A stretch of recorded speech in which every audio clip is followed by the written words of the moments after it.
Hi, I'm Carly and welcome to The Last Grown Up in the Woods. Today I'm going to be... Hey, I made it. Oh, hey Clay. Yeah, I'm just introducing the video.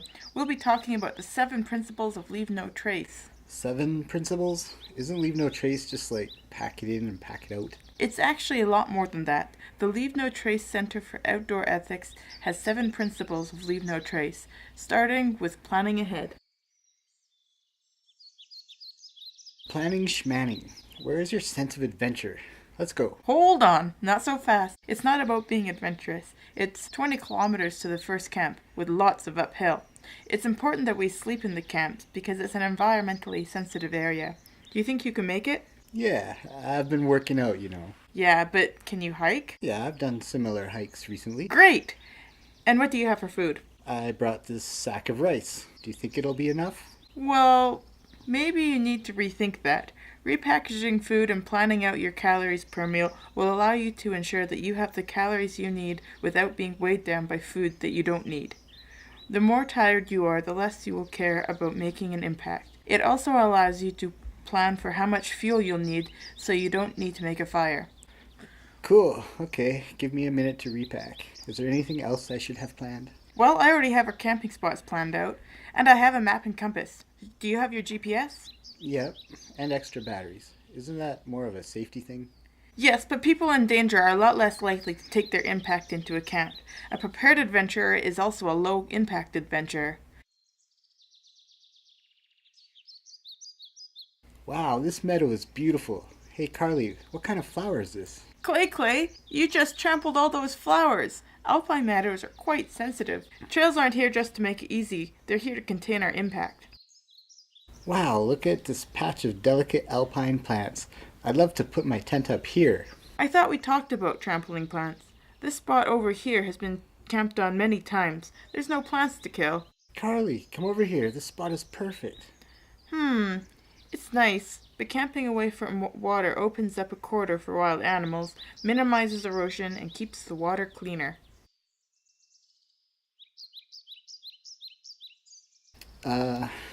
Carly? Yes? I need to use the bathroom. When is the next pit toilet? Not until we reach camp. Can you just water a tree? Well, I sort of need to, Oh. Yeah. Well, you're in luck. I've got a trowel here. We're also in a great area, away from water sources and moist lowlands. All you need to do is walk 200 feet or 70 steps away from the trail and dig a hole. 1, 2, 3, 4, 69, 70. Okay, now what?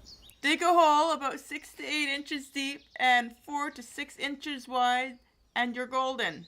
Flower face, do you have any toilet paper? I do, but you're gonna have to pack it out. Gross. Can't I just use some leaves? Totally, just make sure you don't use any poisonous plants. Sounds unpleasant. When you're done, bury it and try to disguise the hole. So, what do you do with tampons? I actually just use a reusable cup, which I empty into a cat hole. If I used tampons or pads, I'd have to pack them out. Gross. I'll wash the dishes, honey. Okay, thanks, Clay. Remember to wash your dishes away from the shore. I hate seeing scraps of food at the lake's edge. Plus, it's not good for the lake life. Soap is no good for the water either. Even biodegradable soap alters the chemistry in the water. Maybe I can have some help. Well, before you wash the dishes, scrape out the food scraps into your garbage bag. Then we can dig a cat hole and bury the dishwater. Let me guess, 70 steps from water? Yeah, you catch on fast. Woohoo! We're back in the forest where there's lots of fuel. I just love campfires, don't you, Carly? Yeah, but, is it really necessary to make it that big? We do have a gas stove to cook on. But it's not camping without fire. Well, it sort of is. So how can I have a leave no trace fire? Well, camping regulations are getting a lot stricter everywhere, so you might not even be allowed. But if you are, there's some steps you can take. Use an established fire ring that's well placed away from trees or sensitive vegetation. Keep it small and burn the wood completely to ash when you finish. Using smaller branches will ensure that you can do this. How small of branches? No bigger than your wrist, and no chopping down trees for firewood. What if there's no established fire ring? Well, you could use one of those backpacker wood stoves on the market, or you could build a mound fire. What's a mound fire? Well, you put down a ground sheet, then put a layer of sand or gravel that's 3 to 5 inches thick. Then you build your fire on top of that. Leave no tracing it is easy then. Just lift up your ground sheet and move the sand back to where it came from. Of course, make sure the fire is completely out and never leave it unsupervised. We don't want to be outrunning a forest fire. I don't have to outrun the fire, just outrun you. No, that's bears, silly. Hey, Clay, what you doing? I'm just going to pack up for the night. Oh, thanks. Wait, why are you putting that food in the tent? Midnight snackies. Sorry, but we're in bear country. We're going to have to store that 70 steps from camp up in a tree. If a bear gets our food, it may start to associate humans with food and hang around even more. Plus, the bear might eat us. A fed bear is a dead bear, right? Hey, didn't you make a video about this? Yes, I did. I'll throw the link up at the end of the video and in the description. There's a lot more to add, but we're running out of daylight. Now that we're sitting down and relaxing, tell me more about respecting wildlife. Well, don't feed them, don't approach them, and make noise while you hike so you don't surprise them. So I should stop feeding this whiskey jack? Yeah. Okay. Sorry, fella. Whoa!